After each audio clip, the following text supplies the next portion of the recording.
Back in the end of 2020 or end of summer 2020, I started to have a cough and it was just little. It wasn't anything I was too concerned about. However, over the course of about a month and a half, it started to get worse.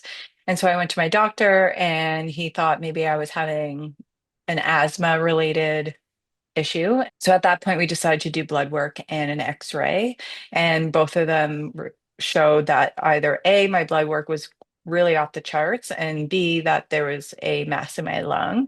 And so I was told initially when we got the X-ray results that I would be put on high alert for St. Mike's Hospital to call me.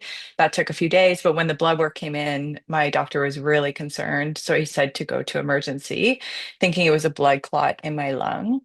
So I got there, spent 6 hours doing all these tests, waiting, and then found out that I had stage 4 cancer.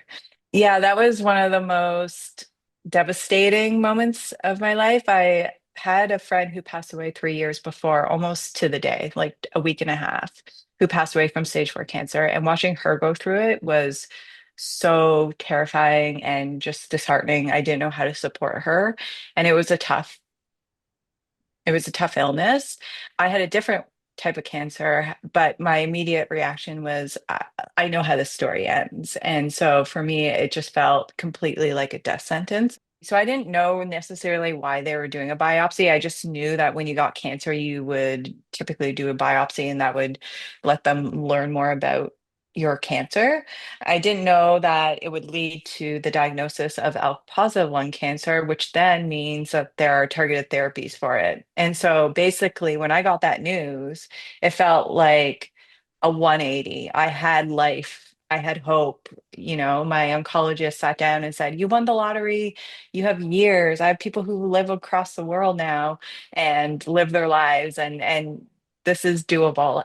It was a really big learning experience for me to know that anyone with lungs can get lung cancer. It doesn't matter. And I think the word on the street is that you have to be a person who has smoked, and that's not at all the case. I can't pinpoint a reason, but there's multiple things that are being explored. Radon exposure that happens naturally in homes. It could be environment like air pollution, wildfire smoke, many different things that can happen along the way. So hopefully we can keep researching and learning more because I think that will help us be proactive in the future. But until then, it's just good to know that to be screened or to go into your doctor if you are having any type of cough for more than 2 to 3 weeks.